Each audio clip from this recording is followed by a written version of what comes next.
What on earth is that driver doing? Get a move on, man. You've got people waiting. Goodness gracious, this won't do. This really will not... What? A driver down? Well, send him a postcard, for goodness sake. Really? This will not do. Will not do. Anyway, ladies and gentlemen, directors of the board, this storm we've had, it really has proved a terrible blow. That's giving it a generous dose of mildness. The destruction of the Chain Pier, an immeasurable loss for Brighton, and likewise our daddy longlegs. But we are not deterred, are we? No, by jingo, we most certainly are not. A setback, yes, but you have graciously backed me thus far, and I guarantee we will be up and running again in no time.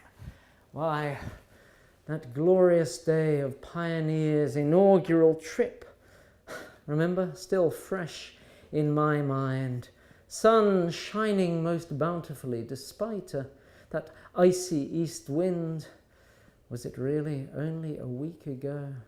Honoured as we were with the visitation from the mayor and the mayoress, accompanied, of course, by most of those miserable, narrow-minded Philistines from the council. Oh, they were determined to find some fault, some potential peril they could shout about from up there on the deck, if it wasn't nervous horses bolting and running into bicyclists. It was boatmen claiming that they couldn't get over the beach. Oh, and then of course there were the carriage operators, bleating about me stealing their trade. Surely there's enough to go round. What on earth is wrong with giving an enterprising inventor a share? Was it really only a week ago? No, barely time enough for Pioneer to find her sea legs. Oh, of course, they didn't think it could be done in the first place. A train that runs through the sea. Ha! Ha! Ha! Forgive me, ladies and gentlemen. Come on. Camphorated ice on my hands. When I get excited, they itch most terribly. It's better. All of my own making, of course, and a costly lesson. We were living at the time, as I recall, where was it we were living? Preston Street, that's it. There have been so many confounded houses. There was I, in my bedroom, trying to make a telegraph set, as you do, and I found that I needed a simple battery of a kind that could not be found at that time on the market. Well, the obvious thing seemed to be to make one myself. Alas, I did not plan properly. Such was my excitement, I failed to prepare my chemicals appropriately, and blow me, the damn thing exploded. Well, blow me it did. It literally did blow me away. It blew the bedroom window out of its frame and the skin clean off the backs of my hands. A lesson learned, ladies and gentlemen, and one of which I'm reminded every time I get excited and my hands start their customary tingling. Where was I? Oh, a Pioneer, of course, yes, the tribulations, the obstacles it faced. What kind of railway, they said, could run through the sea? Why, the daddy longlegs, I said, a sea voyage on rails. They thought we'd gone quite mad. Look, I said, look.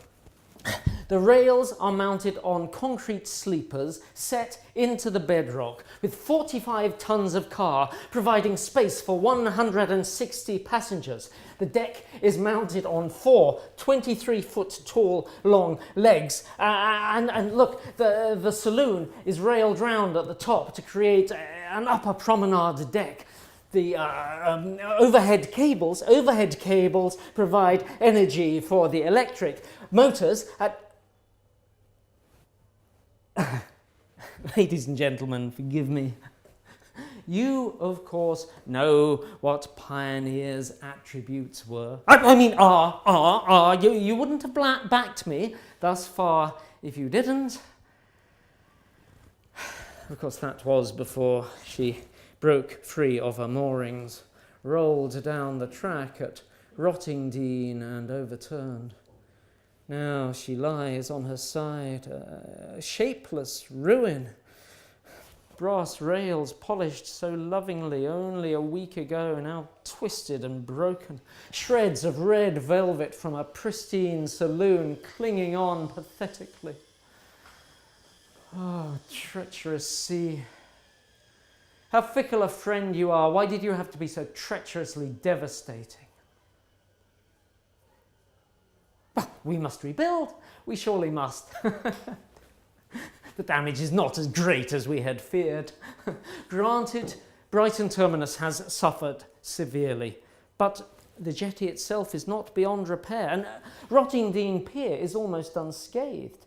True, the tracks have suffered in places, but they can be rebuilt. And the car, well, we shall see. But I am hopeful, indeed more than hopeful, that the motors at least can be salvaged. Yes, believe me, ladies and gentlemen, all is not lost. This is not the first time that we have suffered setbacks due to wind and storm, and I fear it will not be the last. In any case, I shall not be thwarted.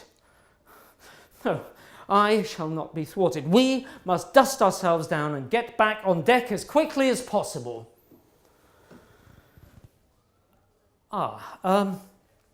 Yes, whilst we are gathered here together, ladies and gentlemen, it is my sad duty to inform you that the electric railway has also suffered some damage to her tracks during the storm.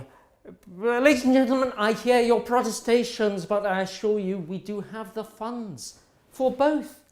Calculations have been made. My dear wife Anna has been poring over the books late into the midnight hour, and I assure you we can rebuild and reopen. Bigger and better than ever, with longer legs. She needs 2 feet more. Oh, a Pioneer, you understand, not my wife. Her legs are absolutely fine. Forgive me, they're a little indelicate, but 2 feet, 2 feet more. She needs 2 feet more so that she can rise above anything any storm can throw at her. It will be magnificent. Ladies and gentlemen, I shall instruct Blackmore and Gould forthwith to start the salvage operation. That's if I can find their papers. Most of my files were lost in the wreck of the office on the jetty. It's a confounded mess, a most unhappy state of affairs. Nevertheless, people will soon be clamouring to buy a ticket to board the new, taller, bolder, sleeker, and above all, storm-proof Pioneer. Yes, indeed, it will be magnificent. And listen to this. How fanciful a notion is this? We shall reopen in time for the summer season. Yes, this next summer season, 1897. And we shall charge 6pence each way. Now, how does that work out, eh? Let's have a look. Well, let's see. If we say that's 2 skippers, obviously, we have 2 skippers and 2 station clerks, 1 female, they're immeasurably cheaper and require less sustenance, a conductor, a lineman, of course. Now, let me see. If we suppose an average of maybe 100 passengers a time, and that's 3 miles each way, and there's oil, gas, and waste to consider. Oh, where's Anna when I need her? She has much more of a head for financial matters than I do. Well, no matter, I'll call her on the telephone. This instrument of telephonic wonderment. We shall talk but not have sight of one another. Who would have thought that possible? Hello, hello, hello? Oh, there's a thing. No operator. Hello? We are, of course, within a stone's throw of the exchange I myself installed in West Street. Hello? Oh, well, that's most peculiar. Most troubling. Nonetheless, I am supremely confident that we can make up revenue lost during the reconstruction. Of that I am absolutely certain. Our calculations will be distributed within the week to all members of the board, and you will be assured that this is an opportunity we cannot miss. Oh, of course, they say it can't be done, but they always have. Remember? Opposition at our heels at every turn, every blasted committee meeting, every technicality protested with vigorous, joyous mischief by those measly-minded pen pushers. They said it was impossible. They're still saying it. 8 weeks, I've told them, 8 weeks. We can reopen the line in 8 weeks, and so we shall, by jingo. The all-new pioneer, with sliding doors and electric lighting, she will soar out over the waves, and people will gasp and clap their hands in awe. Reward enough for perseverance, hard work, and not a little sacrifice. If they say, take a step back, damn them, I'll take another step forward, one great gargantuan step forward until I'm right under their noses. Right under their noses, so close that I can smell their fear, for mark me, they fear my success. To success. Well, somebody has to be first, and I like being first. I was first, remember, to provide my home with electric lighting. And then I designed and installed an electric light at the Royal Pavilion. Electricity. Have you ever watched a thunderstorm? With its majestic bolts of lightning darting down from the sky? Like you can get some sense of the power of electricity. In just one of those bolts is energy sufficient to light 100 powerful lamps for an entire day. In just 1 second, electricity can girdle the globe, can travel around the earth 7 times. Wait, it's mystifying, of course, because we can't see it, but by jingo, we can feel it. Atoms, you see, atoms. Everything around us is made of atoms, and all atoms have an electrical charge which comes from the balance between protons and electrons. Now, when the electrons and the protons are in balance, there is no electrical potential, but if we remove an electron from the atom, then the atom becomes more positive than negative, and there is a positive charge. Mark me, electricity will be the backbone of modern industrial society. But I digress. Ladies and gentlemen, I know you are busy people, you have other meetings to attend. I must not keep you.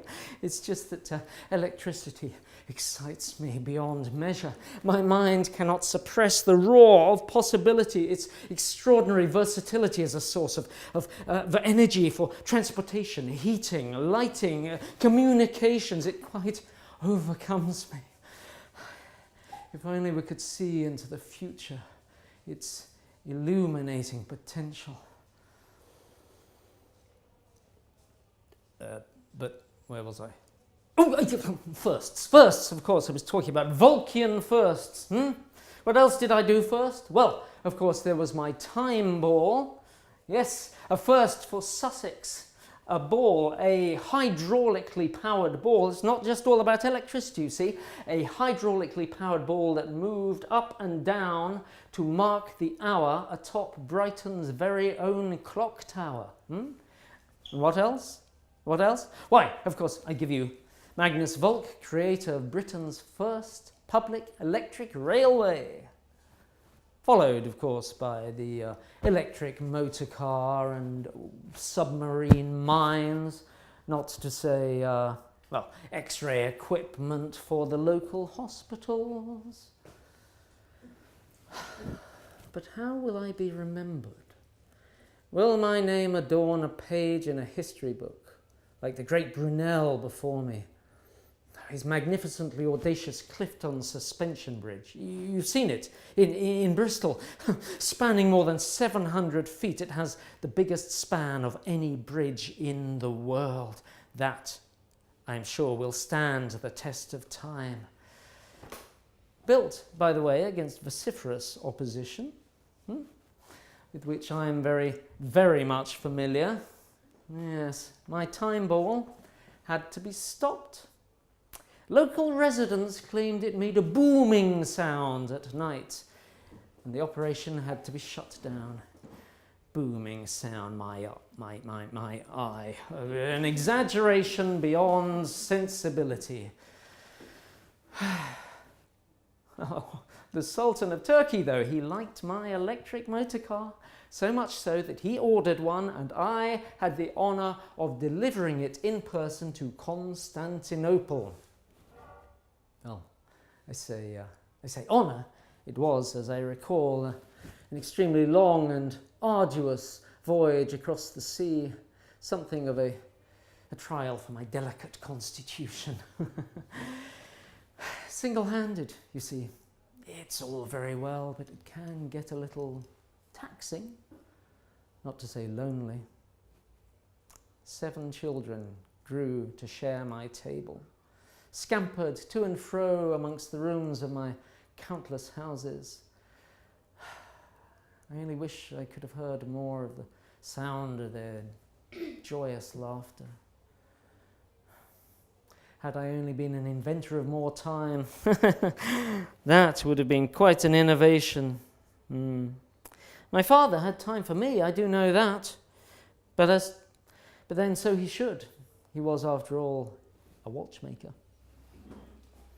Many a long afternoon I spent down in that noisy workshop, standing respectfully beside him, watching him work, learning his trade. But, oh, how all that time I longed to be out on the beach, helping the fishermen haul in their nets, feeding my fascination for the sea.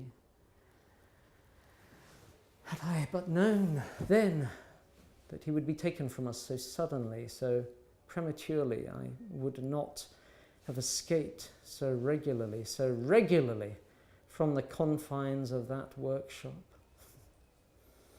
Children. Children. How long will this one be mine, I wonder? How long before Brighton Corporation get their greedy claws into my electric railway?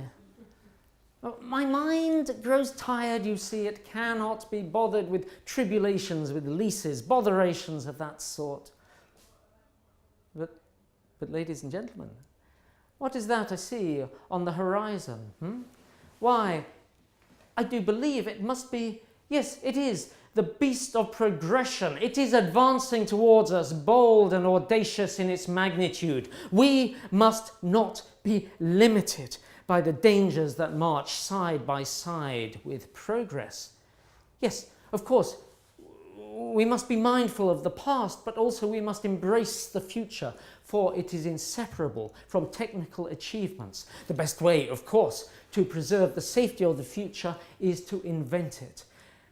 Let passion elevate your spirits and your minds, and do not accept no or never, for to be afraid is to turn your back on the future. Remember, people looked with alarm on the idea of an electric railway. They thought the end of the world was nigh. There was one Brighton minister who warned his congregation not to go near this latest invention of the devil. But people turned out in their hundreds to see the launch of the electric railway, and the world went on just the same. You see, you get nothing for nothing, and precious little for 3 halfpence. This wisp of a young fellow dreamed of speed and electricity and the advancement of science. And now he struggles relentlessly against opposition from those who doubt and those who desire. And that is why we must ensure the endurance of these things. The magnificent architectural wonder of the pioneer, the trusty steel wheels and elegant ironwork of the Volks electric railway. These will be our legacy, our lasting contribution to Brighton, to the freedom of endeavour and the advancement of science. Ladies and gentlemen, do I have your backing? With your support, we can rebuild Pioneer. Yes? Yes! Thank you. Thank you. Thank you. Thank you. Thank you. You will not regret this decision, I assure you. Victory is within our grasp. Now, wait, ladies and gentlemen, excuse me, what's he doing out there? A driver? Eating his sandwiches, if you please. Sandwiches. Like, get a move on, man.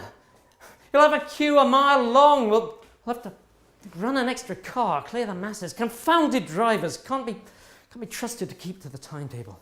Ladies and gentlemen, do excuse me.